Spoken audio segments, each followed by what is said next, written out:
আসসালামু আলাইকুম। SSC 2027 batch, কি খবর তোমাদের? আর মাত্র 4 থেকে 5 দিন পরে তোমাদের প্রিটেস্ট পরীক্ষা শুরু হয়ে যাবে, কিন্তু তোমাদের মধ্যে এখনো অনেকে জানোই না তোমরা কিভাবে প্রিপারেশন নিবে, কোনটা বাদ দিবে বা কোনটা পড়বে।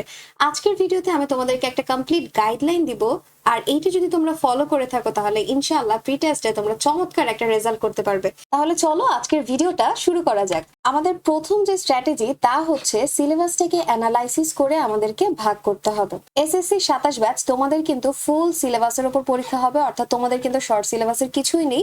তোমাদের পুরো বই পড়তে হবে, অর্থাৎ পুরো বইয়ের ওপর প্রিটেস্ট পরীক্ষাটি হবে। এখন তোমাদের প্রত্যেকটা সাবজেক্টে কিন্তু প্রায় 12টা 13টা 14টা করে হচ্ছে চ্যাপ্টার রয়েছে। আবার বাংলার মধ্যে কিন্তু অনেকগুলো গদ্য আর পদ্য রয়েছে। এখন পরীক্ষার আর বাকি মাত্র 4-5 দিন। এখন এই 4-5 দিনে পুরো বই পড়ার মতন বোকামি তোমরা কেউ করবা না। তোমাদেরকে কি করতে হবে, আগে পেনশন চ্যাপ্টার গুলো সিলেক্ট করতে হবে। এখন তোমাদের প্রশ্ন, পেনশন চ্যাপ্টারটা কি? দেখো, সাধারণত কোনো জব করতে গেলে বা সরকারি চাকরির ক্ষেত্রে যদি আমরা দেখতে যাই, একটা নির্দিষ্ট সময় পরে কি দেওয়া হয়, ওই চাকরির শেষে পেনশন দেওয়া হয়। তো এই সকল চাকরির ক্ষেত্রে এই পেনশনের কিন্তু কোনো অনিশ্চয়তা নেই, এই পেনশনটা তাকে দেয়াই হবে, তাই না? মানে এটা নির্দিষ্ট, এটা সে পাবেই তার একটা নির্দিষ্ট সময় শেষে।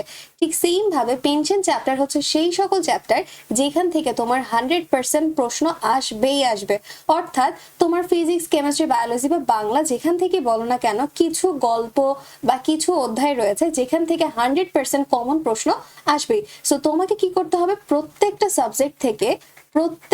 সাবজেক্ট থেকে এই টাইপের পেনশন চ্যাপ্টার বাছাই করতে হবে, এবং এই সকল চ্যাপ্টার গুলো বাছাই করার পরে তারপর ওই সকল চ্যাপ্টারের বিগত যে 5 বছরের বোর্ড প্রশ্নগুলো আছে, শুধুমাত্র বোর্ড প্রশ্নই কিন্তু পড়বা না, তোমরা বোর্ড প্রশ্ন ছাড়াও স্কুল কোয়েশ্চেন যেগুলো আছে বা ক্যাডেটের যে কোয়েশ্চেন গুলো আছে, এগুলো কিন্তু মাস্ট একটু দেখতে হবে। কত বছরের বললাম? বিগত 5 বছরের। তোমরা গাইড থেকে বা হচ্ছে টেস্ট পেপার থেকে এই প্রশ্নগুলো অবশ্যই দেখে নেবে। তো প্রথম কাজ হচ্ছে তোমাদেরকে প্রত্যেকটা সাবজেক্টের পেনশন চ্যাপ্টার, অর্থাৎ 100% কমন আসবে এরকম চ্যাপ্টার গুলো আগে ভাগ করতে হবে, বাছাই করতে হবে।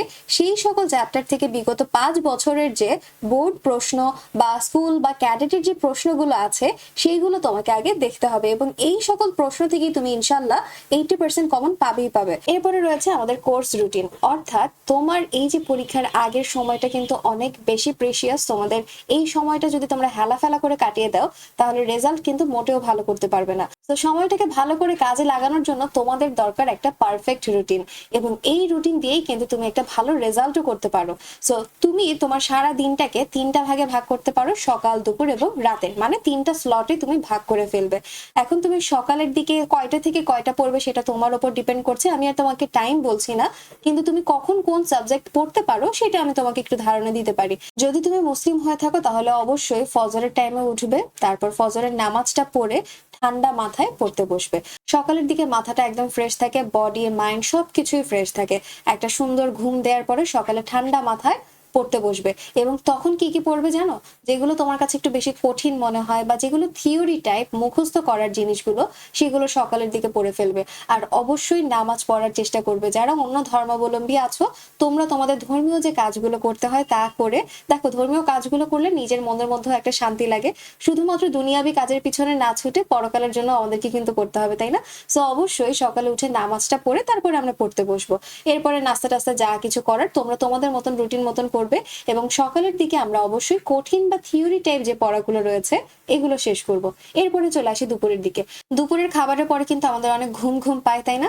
তো এই ঘুমের সময় যদি তুমি কোনো ব্যাখ্যা পড়তে যাও, ধরো কোনো কিছুর ব্যাখ্যা বা থিওরি পড়ছো, তখন কিন্তু ঘুম আরো বেড়ে যাবে। সো মোটেও দুপুরের দিকে মানে খাওয়ার পরে ব্যাখ্যা টাইপ কিচ্ছু করা যাবে না। তোমাকে না এই সময় লিখে লিখে কিছু করতে হবে, অর্থাৎ যেগুলো তো তোমার লিখতে হবে। সো যেমন তুমি গণিত বা বিজ্ঞানে মানে ফিজিক্স, কেমিস্ট্রিতে যে ম্যাথগুলো আছে এই সকল ম্যাথগুলো করে ফেলবা। এছাড়াও বায়োলজির মধ্যে কিন্তু অনেক চিত্র থাকে, তাই না? সো এই চিত্রগুলো কিন্তু তুমি প্র্যাকটিস করে ফেলতে পারো। সো তোমার দুপুরের জন্য পারফেক্ট হচ্ছে লেখালেখির কাজগুলো। হয় তুমি ম্যাথ করবা, physics, chemistry, higher math, general math, যে কোনো ম্যাথ করতে পারো। এছাড়াও তুমি বায়োলজির যে চিত্রগুলো অনেক ইম্পর্টেন্ট সেগুলোর প্র্যাকটিস করে ফেলতে পারো, যেন পরবর্তীতে তোমার হাত অনেক ফাস্ট হয়ে যায়, যেন পরীক্ষার হলে তোমার হাত আটকে না যায়। সো দুপুরের কাজ হচ্ছে এইটা। আর তারপর রাতের দিকে তুমি কি করবে জানো?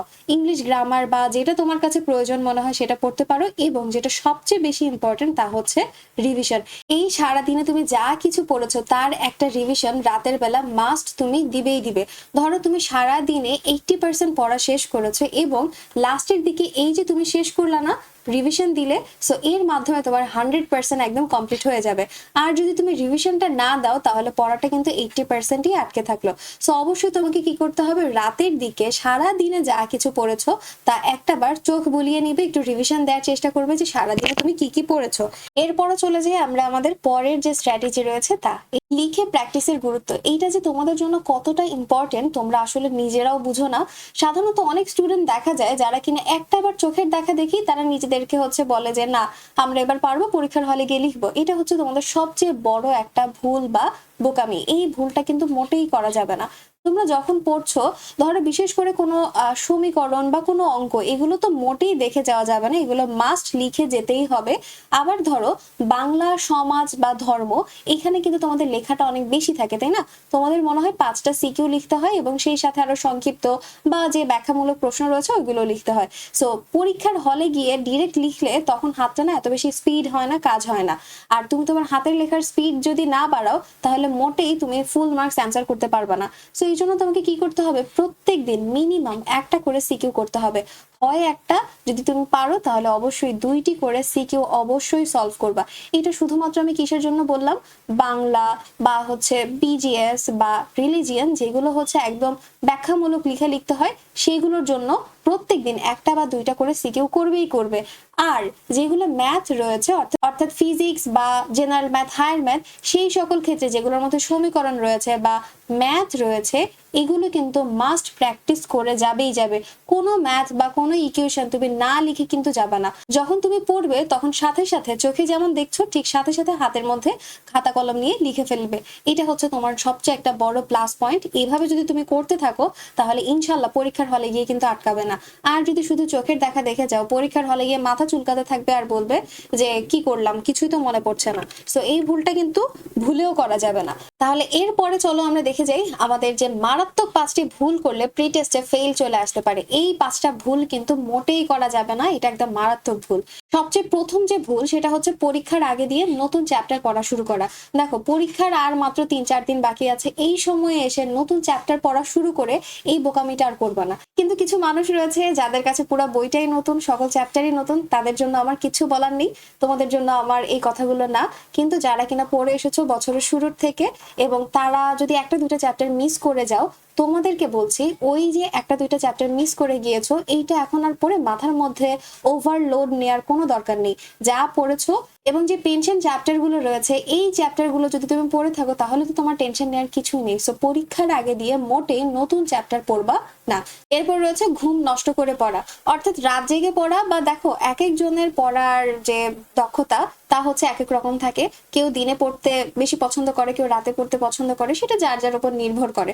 তবে আমি তোমাকে বলবো তুমি অ্যাটলিস্ট 6 ঘন্টা ঘুমাবে, অর্থাৎ টানা ঘুম দিবে। এটা এরকম না যে 2 ঘন্টা ঘুমাচ্ছ আবার উঠে গেছো, এরকম না, টানা 6 ঘন্টা ঘুম দিবে। ঘুমানোর এই ঘুমটা হচ্ছে তোমার মাস্ট। তুমি যদি ঘুমটাই ঠিক মতো না করো, শরীরটা যেমন নষ্ট হবে তো হবেই, পড়াশোনাতেও মনোযোগ দিতে পারবে না। সো অবশ্যই মিনিমাম 6 ঘন্টা কিন্তু ঘুমাতে হবে। আবার এত বেশি ঘুমাতে যেও না, তখন কিন্তু পরীক্ষায় লাড্ডু পাবা। সো আমি বলছি মিনিমাম, তার মানে অ্যাটলিস্ট 6 ঘন্টা ঘুমাও, তারপরে পড়তে বসো। আর পরীক্ষার আগে দিয়ে এত বেশি ঘুমানোর কোনো দরকার নেই। এরপর রয়েছে সোশ্যাল মিডিয়ায় 100% কমন সাজেশন খোঁজা। তোমরা এখন না পরীক্ষার সময় মানে পরীক্ষার আগে দিয়ে বইয়ের থেকে বেশি মুখ গুজে থাকো সোশ্যাল মিডিয়াতে।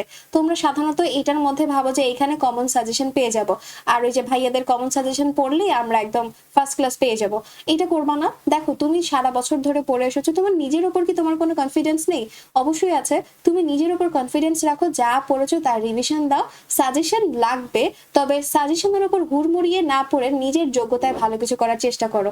নিজে বুঝে পড়ার চেষ্টা করো কোনটা ইম্পর্টেন্ট তোমার কাছে মনে হচ্ছে। তুমি তো অ্যানালাইসিস করে কোয়েশ্চেনগুলো বের করেছো, পড়েছো, কোনটা বিগত বছরে এসেছে, কোনটা আসেনি। সো নিজে বুঝে পড়ার চেষ্টা করো, এটা তোমার পরবর্তীতে অনেক কাজে দিবে। তো এই জন্য সোশ্যাল মিডিয়াতে পরীক্ষার আগে দিয়ে একটু কম যাওয়ার চেষ্টা করবে, ঠিক আছে? এরপর রয়েছে পড়ার টেবিলে মোবাইল স্ক্রল করা। এটা হচ্ছে সবচেয়ে বড় বদ অভ্যাস, যে আমরা পড়ছি, টায়ার্ড লাগছে বা ক্লান্ত লাগছে, একটু ফোন টিপি। আবার ধরো পড়তে পড়তে বিরক্ত লাগছে, একটু ফোন টিপি। দেখা যায় তুমি যদি 30 মিনিট পড়ো, 30 মিনিট পড়েছো, তার মধ্যে তুমি 1 আওয়ারই হচ্ছে ফোন টিপেছো। তো এটা ভুলেও করবা না। মোবাইলটাকে টেবিল থেকে 100 হাত দূরে রাখবে, মোবাইলটাকে টেবিলের কাছাকাছি রাখবে না, এবং নিজে না একটা চ্যালেঞ্জ নিয়ে পড়া শুরু করবে যে আমি এই চ্যাপ্টারটা শেষ না করা পর্যন্ত মোবাইল টাচ করব না। নিজেকে নিজে চ্যালেঞ্জ করো, সেইভাবে যদি পড়ো তাহলে ইনশাল্লাহ পড়াও শেষ হবে। এবং আমি তোমাকে এটা বলছি না মোবাইল থেকে পুরোপুরি ভাবে তুমি দূরে সরে যাও, দূরে সরে যাওয়ার দরকার নেই, তবে সেটা টাইম মতন দেখো। পরীক্ষাটা শেষ হলে অবশ্যই অনেক মোবাইল দেখতে পারবে। সো এখন একটু মোবাইলটা কম দেখো, পড়ার টেবিলের সময়টা বেশি দাও, এবং পড়ার টাইমে মোবাইলটাকে দূরে রাখবা, যেন তোমার মনোযোগ মোবাইল নষ্ট করতে না পারে। আর এরপর রয়েছে পরীক্ষা শুরু হওয়ার আগে হাল ছেড়ে দেওয়া। অনেকেই আছে এরকম, পরীক্ষা শুরু হওয়ার আগে নিজেই নিজের ওপর আশা ছেড়ে দেয় যে না আমি পারবো না, এই কাজটা ভুলও করবে না। নিজের উপর নিজে কনফিডেন্স রাখো, ইনশাআল্লাহ তুমি যদি পড়ো আল্লাহ তোমার সহায় হবেই হবে। আচ্ছা, তাহলে প্রি টেস্টের আগে এই 5টা ভুল কিন্তু একদমই করা যাবে না। এবং সবশেষে আমি তোমাদেরকে একটা কথাই বলবো, প্রি টেস্ট পরীক্ষাটা কিন্তু চূড়ান্ত পরীক্ষা নয়, এটা হচ্ছে তোমাদের প্রস্তুতির একটা আয়না। অর্থাৎ তুমি এই যে 6টা মাস কি পড়েছো বা ক্লাস 9-এ তোমার প্রিপারেশন কেমন নিয়েছো, তার একটা দর্পণ স্বরূপ তুমি দেখতে পারবে তোমার রেজাল্টে। তুমি নিজেকে যাচাই বাছাই করতে পারবে, তুমি যে ফুল বইয়ের ওপর অর্থাৎ ফুল সিলেবাসের উপর পরীক্ষা দিচ্ছ, তুমি তোমার ভুলগুলো আইডেন্টিফাই করতে পারবে, তোমার কোথায় আরো বেশি মনোযোগী হতে হবে, কোন চ্যাপ্টারগুলো কোন টপিকগুলো আরো বেশি জোরালো ভাবে পড়তে হবে, তুমি কিন্তু তা ধরতে পারবে। তো প্রি টেস্টে ভালো করার চেষ্টা যেমন করবে, যদি কোনো কারণে খারাপ হয় কোনো পরীক্ষা, মন খারাপ করার কোনো দরকার নেই, অবশ্যই ভালো করার চেষ্টা করবে। এবং এসএসসি 27 ব্যাচের জন্য আমি কিছু ওই যে পেনশন চ্যাপ্টারের কথা নিয়ে আলোচনা করব, যে চ্যাপ্টারগুলো থেকে মাস্ট তোমার প্রশ্ন আসবেই আসবে।